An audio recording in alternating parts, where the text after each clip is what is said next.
Hey, good afternoon everyone, it's Tractorman 44. Just about that time of year again. It looks nice and warm. I got my t-shirt on. Well, it's about 85 degrees this afternoon. Mornings it's pretty chilly. It's getting around about 40 degrees Fahrenheit, about 3 degrees Celsius for all you Canadians. It's about time for us to go ahead and touch up one of the buzz saws. We've been using the buzz saw off and on all summer. Not this one, a different one. But this time it's about time to get serious. Pole piles are just kind of getting away from us. We got two of them about 25 foot long. One of them's about 6.5, 7 foot tall, and the other's about 5.5 foot tall. So we're going to have to process some of that pole wood, get that mixed in with the split wood, so we get a good intermingling of that throughout the woodshed. I'm going to go ahead and instead of filing this by hand, I'm going to go ahead and pop this blade off, take it in, and put it on that Belsaw, and just kind of touch these guys up. You've seen this saw rig before, but then in one way you've seen it before, but in other ways you have not. This is the one that I converted for 3-point on the back of that Ford 800. But then something happened to the 800. We had a major catastrophe. We had a blown out water pump that took the fan blade completely through the radiator. So that 0800's down for the count. So not wanting to let this go to waste and not wanting to take the time to get another 3-point tractor online, I decided to make this back into a stationary rig. Remember my trick about the blades? I showed you this before. Pull this up in here and stick you a little rod in there. Give yourself some backup. And give it a little bit of a go. Then you can just raise it up and go ahead and turn it. Those old nuts, sometimes people use pipe wrenches and stuff, you know, so it takes a little bit sometimes to get these things back in shape.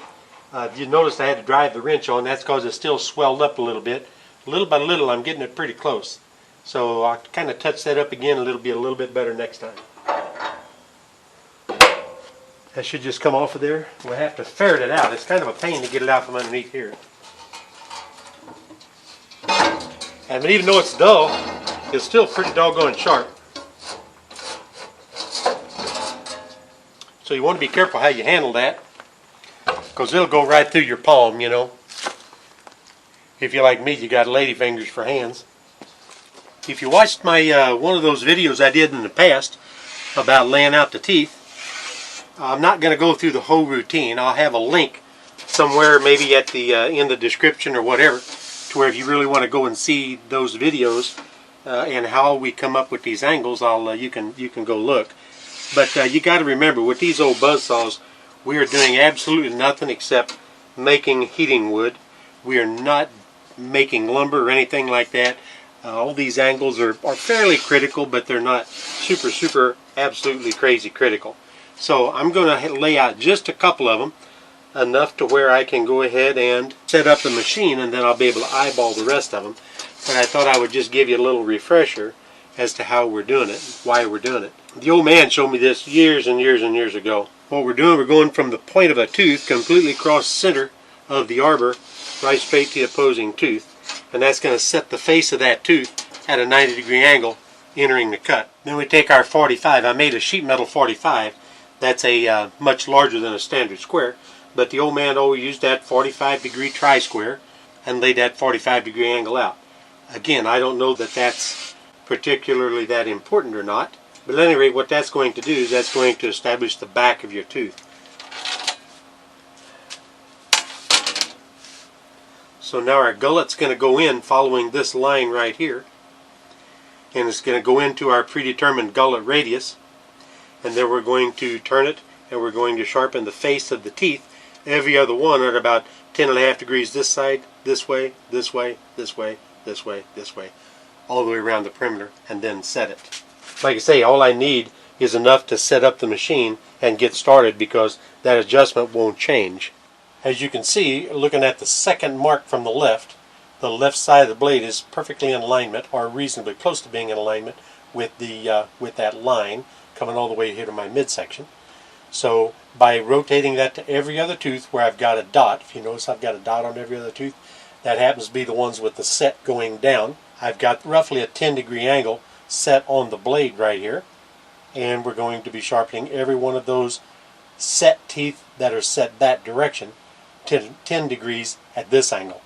Then when we get to the other teeth, we'll have to flip-flop it the other direction and sharpen the other half of the blade's teeth with the upset from this angle, the 10 degrees the other direction. Hopefully you can see the angle right there, the pointer on the gauge set at 10 degrees.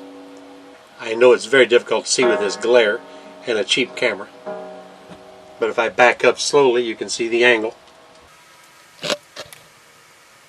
By holding the camera reasonably level, you can see my tilt to the opposite direction.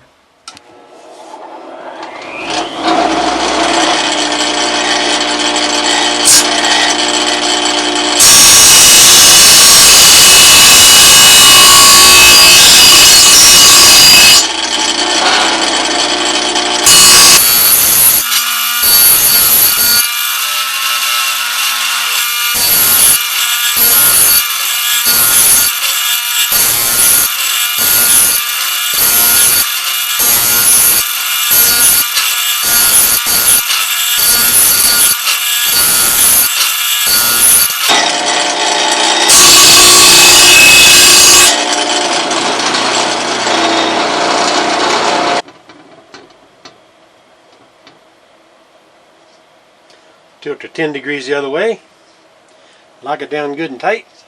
Now we're going to go hit every other tooth that does not have a dot on it. We got that flipped over before the machine even shut all the way down. Look at there.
Anti-seize.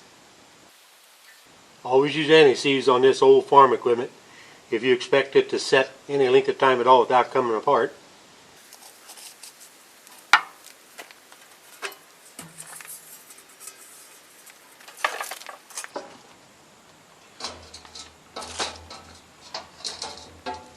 It's even more tricky putting back on after you sharpen it, because now you can get lacerated pretty easily.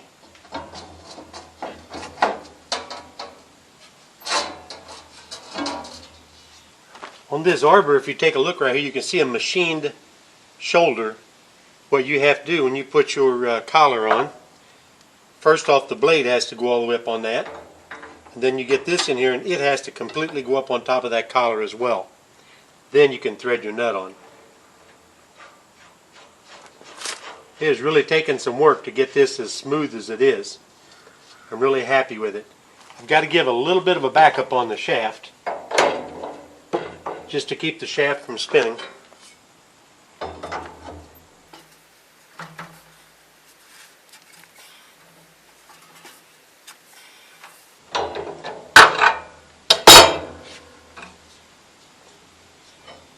That is about all there is to it. Now, you know, I told you this before, I'm not a, by no means am I a professional, saw sharpener or anything like that. I don't even know if I'm using that machine the way it's supposed to be used. I just know that what I learned from the old man works, and works fairly well. And using that machine is much quicker. It's a whole heck of a lot quicker than me doing this by hand. And I think I get a more accurate job doing it. At least I know everything is the same as far as the angles and everything, and also the shape of the teeth. Have a tendency to run a little wild whenever you file by hand. At least I do. Especially on every now and then you hit some teeth that are exceptionally hard, and you just got to file and file like crazy to get that hardness. To get beyond that hardness. I don't know what causes that. And the other teeth are a little bit softer. Again, this is just passing on things that I learned from, from my old man, stuff that we've done for years and years and years. I'm just glad that I've got that access to that machine because it is much quicker, and I do enjoy using that machine.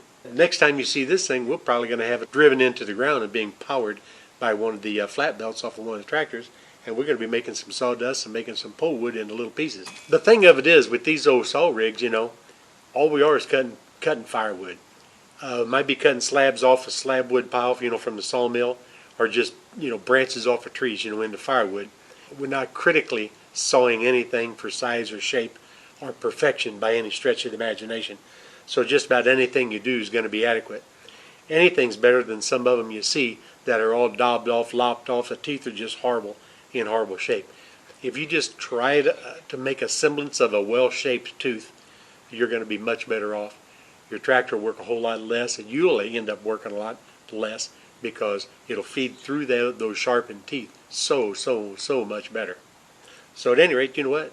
That's the end of this one here, and I'm going to go do something else. This is Trackman 44, and I am out of here, guys.